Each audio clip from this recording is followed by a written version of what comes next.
keepers out there that have had their hives destroyed and they never had any varroa in it.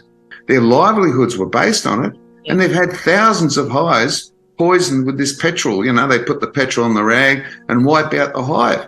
Family businesses have gone under and they haven't got varroa in the hive. I know of one couple where I buy all my bee supplies from. They've lost all of their hives and they never had varroa. What's going on? This is insane. You're 100% right. It is bullshit. They are trying to destroy our food chain right now. They're poisoning the state forest. They're going to kill all the bees around the area, the natives included, because they get affected by the fipronil bait stations. We have 25 acres of food forest that needs to be pollinated, and they're literally destroying all of the bees. Behind me, all of this are hives. I'm going to show you. 2 nights ago were destroyed. 12th of the 4th, all destroyed. There would have to be at least 100 hives here. There are bees still all over the place. These are all double stacked hives. And this is what they did 2 nights ago after they've destroyed our hives. Let's get this out there. There are millions of bees being killed in the name of eradicating varroa mite. The DPI have been killing bees for the last 10 months and we are still no better off than what we were 10 months ago when they found this. On July 8th, 2022, the New South Wales government announced their mass slaughter of all the bees comprising 1,693 beehives. But the government kept declaring more and more premises to be infested, up to 137 premises in March of 2023. Based on the rate they were killing bees in July of 2022, this new amount of infested premises would translate to 6,809 destroyed hives and 510 million murdered bees. And the government is just getting started. This is the map of infested premises provided by the New South Wales government. Around each case, they have a 10-kilometer extermination zone where all bees are murdered. And this includes the wild bees. They're putting out these traps, sweet water laced with a toxic insecticide called fipronil, designed to be taken back to the hive to kill the queen and the entire colony, the hive, with her. And outside these red circles where they're killing every bee they can find with the help of high-tech poison laced into bait. Outside of the red circles are the purple circles, which are the, quote, surveillance zones. And there we're hearing from farmers that their hives are being laced with toxic substances, rendering their wax and their honey possibly poisoned. It should also be pointed out that all of the bee owners in the red zone are forbidden for 3 years to raise any more bees. This is already tragic, but unfortunately it's just beginning. I don't know. I could get a phone call next week from the DPI and say, Steve, sorry, mate, we're coming down to kill your bees. Now, this is a government body, and while I might be able to take them on, I might try and champion the cause, whether or not I'm going to be successful or not, whether I've got the time to fight this, because it's big government coming down on little Steve, you know, I don't know whether I'm going to be able to do that, and I don't even know whether I'm going to keep my bees. 24th of June 2022, the New South Wales Government notified beekeepers across the state after biosecurity surveillance detected varroa mite in hives at the Port of Newcastle. And since then, the New South Wales Department of Primary Industries have killed millions of bees across the state. The next big thing that's happened is on the 27th of September 2022, New South Wales Department of Primary Industries, known as DPI, has been authorised by the Australian Pesticides and Veterinary Medicines Authority to use fipronil to remove wild European honeybees. Of concern is that honey in the feral nests may attract native bees and continue to be toxic to native stingless bees for up to 3 years. The Australian Native Bee Association states the pesticide fipronil is being used in a baiting program in the red zones. This pesticide is highly toxic to stingless bees and may remain active within these areas for up to 3 years. The Australian Native Bee Association is the ANBA.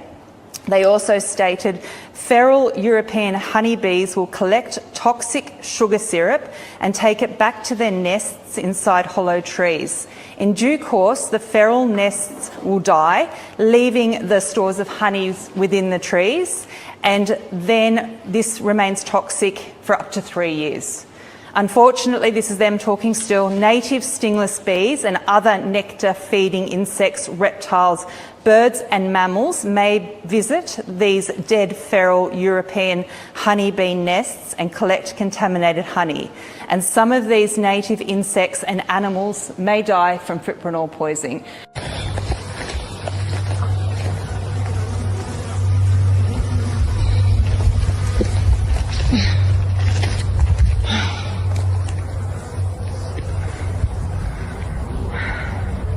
It is really effective in killing bees. The way it's so effective in killing bees is because it goes back to the hive and the bees are well enough to fly back with the poison, but then the poison kills the queen. There's been, you're right, billions of bees killed, but many apiaries lost because of fipronil. The fipronil is a poison that can kill not just bees or feral bees or native bees. It can kill any insect. Butterflies, beetles, anything that can give us some sort of pollination. Flies. We use a lot of flies here without knowing for pollination. Flies will do pollination by mistake. They'll fly into flowers that stinks. In your interactions with the DPI, have you had any specific justification for this strategy without good scientific evidence, and as you've said, without good scientific method? I've been refused in writing and verbally any information, and we've asked to release information, specifically the scientific one. They said to us verbally that they have some sort of risk assessment, and the risk assessment suggested the best way is probably to eradicate the bees, let alone we need to check the words here. This is not eradication or euthanasia. This is just simply controlled demolition of the bee industry in some areas. We are not talking here about eradication, because it doesn't do the eradication. The varroa is still here, it will stay probably. We've lost control about it completely. So all the information that we have in terms of science is not existing. We need to remember that almonds, without bees, you get them 75% less crop, which means you'll have 50% less almonds, and the leftover 50% will be half size of the regular almond that we know, which will be really tiny. So the bees is the main basically driver of the almond to the quantity and the quality that we have. Last year when I saw on the news that this took place, my first thought was World Economic Forum, food supply under attack. And there's a lot of food supply chains around the world that is under major strain. My way of thinking is this is one way of to help stop the food supply in Australia, to really slow it down and start starving the people of Australia. To me, this is like the sparrow of spring, because they can go on to beekeepers now, but the next thing will be any farm in Australia that will not, come into the wrong position. The government can say your cows are sick, your sheep are sick, your dairy farm can be destroyed now. And then basically this is evacuation of farmers from their farm. If you can't have your farming for 3-5 years on your property. One more thing that we might have to look at the fipronil as a chemical. Some of the chemicals dissolve and evaporate and disappears. Fipronil is not one of those. Fipronil, if by mistake the bait is falling on the ground, it will go on into the underground water and you'll poison the drinking water. Fipronil is a poison, and this is one of the things that need to be always in consideration, is when we're using insecticides of any type, eventually it'll go into our drinking water via rain or via floods. And this is where we need to look at in taking that on all the chemical companies and also the government. This comes back to us one way or the other via our food or our drinking water. And if you look at fipronil, I think that at its best, it can cause cancer, not to mention all the rest good things it can cause. But there's a lot of things that we don't want to get from the fipronil use. She said, well, what we want to do is we want to put some strips into your hives, into your brood box, and some sticky paper in the bottom, and test your hives for varroa. And she said that the varroa will die and drop onto the sticky mats. We can check. She said, this is more accurate. It's over 3 days. And I said, will it hurt my hives? Will it hurt my hives in any way? No, it won't. Being the DPI, being the authority, and being often is the case, beekeepers themselves, I didn't question it. And it was pretty stupid of me because I not only volunteered my hives, but I said, well, in the purple zone, we've also got some hives down here in Halakalani, and also another one down here in more down in Budgewoi. She said, well, send all that through to me and we'll choose which hives we want to hit. Well, they decided to hit mine, Kate's, and Shane Shepherd's, another guy, a friend of mine. And so they came out. And the point here is that I did clarify, is it going to damage the hives in any way? No, it's not. The president of my local club, I rang him just to let him know that this had been done, that I was helping out the DPI.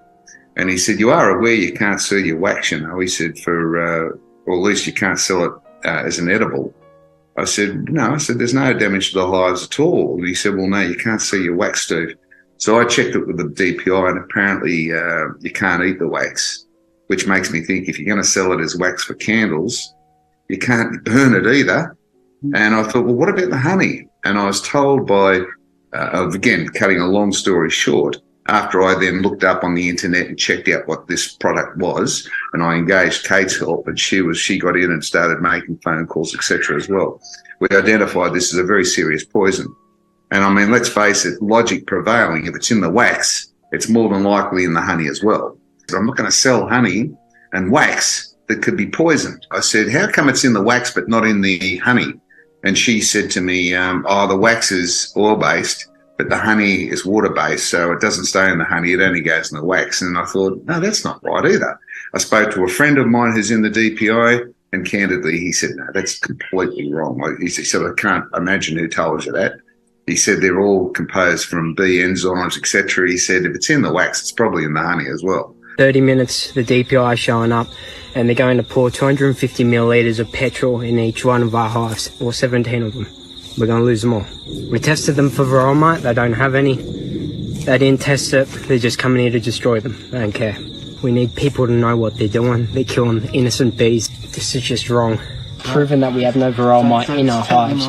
They don't even test it. In fact, they're here to just destroy it. They come here, they've got their petrol, they're pouring it into our hives. Do you guys want to get involved with the euthanizing, or just want to stay out of it? I'll stay out of it. Okay, that's all right then. Yep. There we go. There's your conspiracy theories for you.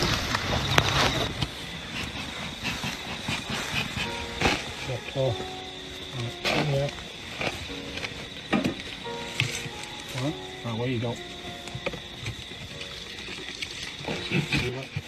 The government doing this.